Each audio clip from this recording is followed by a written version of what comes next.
Hello my friends, आपका स्वागत है हमारे YouTube channel gardening at home में। दोस्तों, आज मैं बात करूंगा डीएपी के बारे में। ये सफ़ेद सफ़ेद दानों के रूप में मिलता है इस तरीके से और काफ़ी सस्ता केमिकल फर्टिलाइज़र है। इसके 1 केजी की कीमत मात्र 30 रुपये होती है अगर आप सीड स्टोर से ख़रीदें। हाँ, आप ऑनलाइन ख़रीदेंगे तो ये आपको काफ़ी महंगा मिलेगा। 100 ग्राम 120 130 रुपये का इस तरीके से अमेज़ोन वगैरह पे मिलता है। तो फ्लिपकार्ट पे भी आपको मिलेगा, लेकिन बहुत कॉस्टली होता है। लेकिन सीड स्टोर से अगर आप लेंगे तो वहाँ पे आपको ये 30 रुपये से 45 रुपये केजी के बीच मिल जाएगा। अलग अलग ब्रांड का अलग अलग रेट होता है। ये छोटे छोटे दानों के रूप में होता है, जैसे आप देख ही रहे हैं। मैं आपको करीब से दिखाता हूँ इस तरीके से। तो आप इसे पानी में घोल कर भी इस्तेमाल कर सकते हैं और इसे आप मिट्टी में डालकर भी इस्तेमाल कर सकते हैं। क्योंकि अब बरसात ख़त्म हो रही है और सर्दियाँ आ रही हैं, तो आपको अपने पौधों की अच्छी ग्रोथ के लिए फर्टिलाइज़र देना होगा। मैं फूलों के पौधों में केमिकल फर्टिलाइज़र यूज़ कर लेता हूँ, क्योंकि केमिकल फर्टिलाइज़र को फूलों में यूज़ करने से मुझे कोई दिक्कत नहीं लगती। लेकिन हाँ, सब्ज़ी और फल जो है मेरे, मैं उनमें केमिकल फर्टिलाइज़र यूज़ नहीं करता। तो दोस्तों, आज मैं आपको डीएपी के बारे में डिटेल से बताता हूँ। ये जो होता है, इसे पूरा नाम, इसका जो रासायनिक नाम होता है वो होता है डाई अमोनियम फॉस्फेट। यानी कि इसके अंदर फॉस्फेट होता है। और इसे जब आप पौधों को देते हैं तो पौधों को इससे दो चीज़ें मिलती हैं। एक तो फॉस्फेट मिलता है, दूसरा नाइट्रोजन मिलता है। नाइट्रोजन जो मिलता है वो पौधों को अमोनिया के रूप में मिलता है। अमोनिया से मतलब ये हो गया कि जो हमारे पौधे, जो हम जैसे छिलके डाल देते हैं, पत्ते की खाद तैयार करते हैं, उसमें मेनली क्या होता है, जब वो सड़ती है तो उससे अमोनिया रिलीज़ होती है। वो उससे भी हमें अमोनिया ही मिलता है एक तरीके से। ये पत्ते और जो जैविक पदार्थों के से सड़ाकर खाद तैयार की जाती है, उसी की तरह गोबर की खाद की तरह ही ये भी अमोनिया रिलीज़ करता है। तो अमोनिया इससे हमें मिलती है। इसके अंदर होती है 18% अमोनिया और 46% फॉस्फेट। फॉस्फेट भी इसमें अमोनियम फॉस्फेट की फॉर्म में होती है। वो भी पौधों के लिए बहुत अच्छी होती है। तो ये टेक्निकली अगर हम इसे अपने पौधों में यूज़ करते हैं तो पौधों पे फूल और पत्ते बहुत अच्छे आते हैं। पत्ते वाले, तो पत्ते और फूलों के लिए ये बहुत अच्छा होता है। वैसे तो फलों के लिए भी बहुत अच्छा होता है। लेकिन अब धीरे धीरे केमिकल फर्टिलाइज़र्स का यूज़ बंद होने लगा है, क्योंकि लंबे समय तक यूज़ करने से इससे सॉइल एसिडिक हो जाती है। तो खेतों वगैरह में पहले बहुत हुआ यूज़ जब ये आए थे।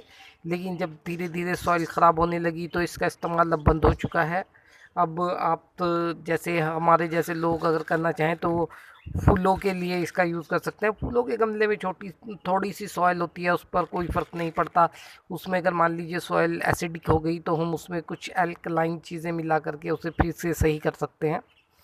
वैसे इसका पीएच जो होता है वो 7.5 से 8 के बीच होता है जब इसे दिया जाता है, तो ये सॉइल को एल्कलाइन करता है। लेकिन लंबे टाइम में कुछ ऐसे केमिकल रिएक्शन होते हैं जिससे कि सॉइल एसिडिक हो जाती है। चलिए मैं आपको इसका फार्मूला दिखाता हूँ कि इसका रासायनिक फार्मूला क्या होता है। ओके, अभी लिखकर मैं आपको दिखाता हूँ।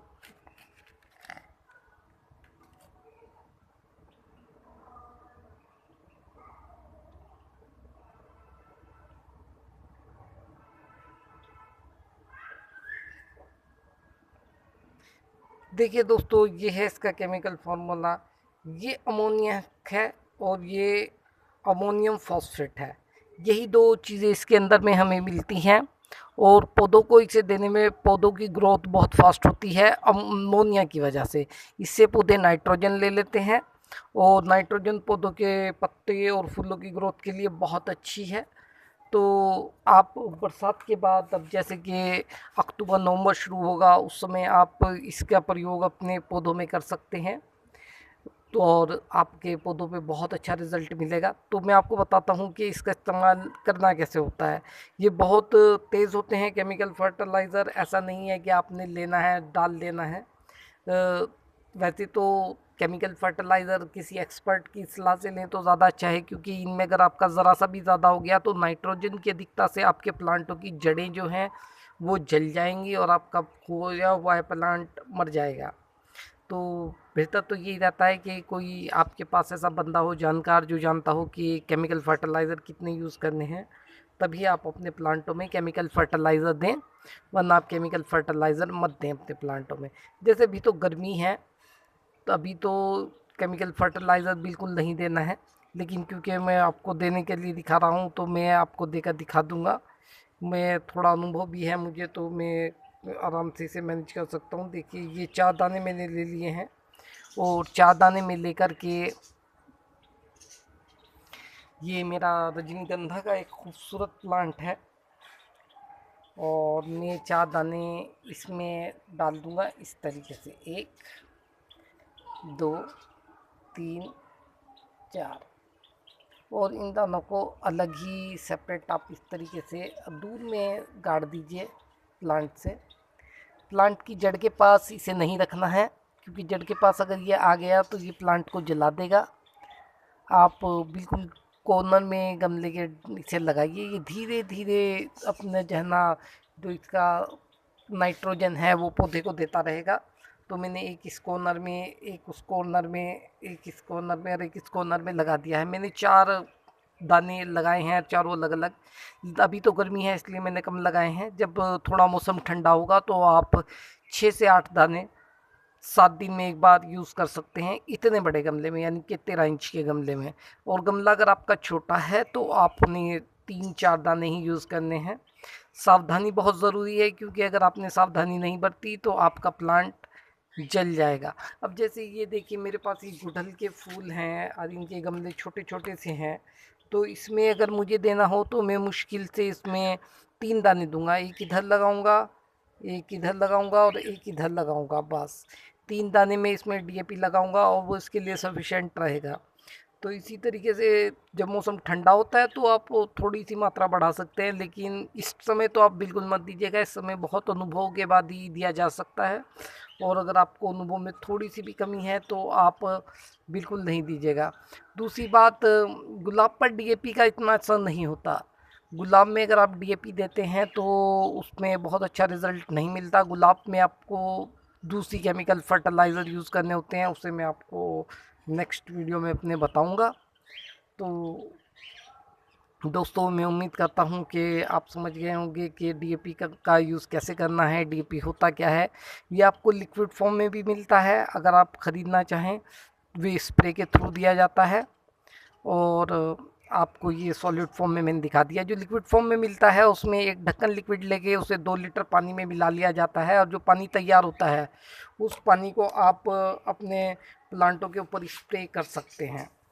तो वे भी काफ़ी इफ़ेक्टिव होता है, वे ज़्यादा इफ़ेक्टिव होता है, क्योंकि वो सॉइल के थ्रू ना जाकर डायरेक्ट प्लांट के थ्रू प्लांट को मिल जाता है, तो उसका इफ़ेक्ट ज़्यादा अच्छा होता है, और वो थोड़ा कम रिस्की रहता है। क्योंकि नाइट्रोजन से जो जनरली जलती हैं वो जड़ें जल्दी जलती हैं, पत्ते उतनी जल्दी नहीं जलते अगर नाइट्रोजन ज़्यादा हो जाए। मान लीजिए आपने विधियान ज़्यादा भी डाल दिया तो उससे आपके प्लांट को इतना नुकसान नहीं होगा जितना सॉइल से देने में होता है। वैसे तो आप चाहें तो इससे भी आप लिक्विड डीएपी बना सकते हैं। मैं आपको चलिए इससे बनाकर दिखाता हूँ कि आपको इससे लिक्विड डीएपी कैसे बनाना है। तो दोस्तों देखिए, अगर आप लिक्विड डीएपी बनाना चाहते हैं तो उसके लिए आपको करना ये है, जैसे ये मैंने 750 ml वाटर ले लिया है। इस 750 ml वाटर में मैं लगभग 10 दाने डीएपी लूँगा। 1 2 3 4 5 6 7 8 9 10 दाने मैंने डीएपी लिया है, और 10 दाने डीएपी लेकर मैंने इसमें डाल दिया है। डालने के बाद आप इसे 2 दिन रख कर छोड़ देंगे। मैं तो अभी फ़िलहाल आपको दिखाने के लिए कर रहा हूँ, इसलिए मैं 2 दिन नहीं रखूँगा, मैं इसे शेक कर लूँगा। शेक कर कर ये भी घुलेगा नहीं, 2 दिन लगते हैं, क्योंकि वाटर डिज़ोलेबल नहीं है। अगर ये वाटर डिज़ोलेबल होता तो ये एकदम घुल जाता। चलिए ये 2 दिन आपने रख देना है। 2 दिन के बाद आपने अदर सिंपल 750 ml वाटर लेना है, और इस 750 ml वाटर में आपने सिर्फ एक ढक्कन, ये हमारा सॉल्यूशन जो हमने तैयार किया है,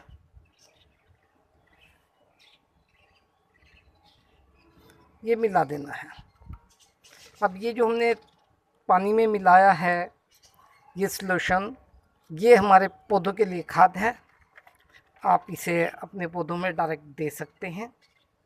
इस तरीके से। ये बहुत कम इसमें एनपीके है, तो कोई ख़ास दिक्कत इससे प्लांटों को नहीं होगी। ये पीस लिली का प्लांट है मेरे पास, मैं दिखाता हूँ आपको। बहुत सुंदर प्लांट होता है, पीस लिली का प्लांट है। इस पर पीस फ्लावर आएंगे तब मैं आपको इस पर वीडियो दिखाऊंगा। इसी तरीके से आप अपने सभी प्लांटों में, मैं रजनीगंधा में भी डाल देता हूँ अपने, तो आप थोड़ा थोड़ा सभी प्लांटों में अपने इसे डाल सकते हैं, कोई दिक्कत नहीं आएगी आपको। तो दोस्तों इस तरीके से आप इसे लिक्विड फॉर्म में भी यूज़ कर सकते हैं, और आप इसे हार्ड फॉर्म में भी दानों के तौर पे भी यूज़ कर सकते हैं। लेकिन ध्यान रखिए, इसकी मात्रा ज़्यादा नहीं करनी है। कभी आप सोचेंगे ज़्यादा डालेंगे तो ज़्यादा ग्रोथ होगी, ज़्यादा डालेंगे तो ये मर जाएंगे। तो इसलिए दोस्तों आप बड़ी सावधानी से डीएपी का यूज़ करें, आपको अच्छा रिजल्ट मिलेगा। दोस्तों मैं उम्मीद करता हूँ आपको मेरा ये वीडियो पसंद आया होगा। मेरा वीडियो देखने के लिए शुक्रिया दोस्तों। मैं आपके लिए और वीडियो लेकर आता रहूँगा, और प्लीज़ आप मेरे चैनल को सब्सक्राइब करें, क्योंकि आप जब सब्सक्राइब करते हैं, सपोर्ट करते हैं, तो हमें और प्रोत्साहन मिलता है नए नए वीडियो बनाने के लिए। तो दोस्तों मैं इसी के साथ अपना ये वीडियो समाप्त करता हूँ। शुक्रिया, धन्यवाद।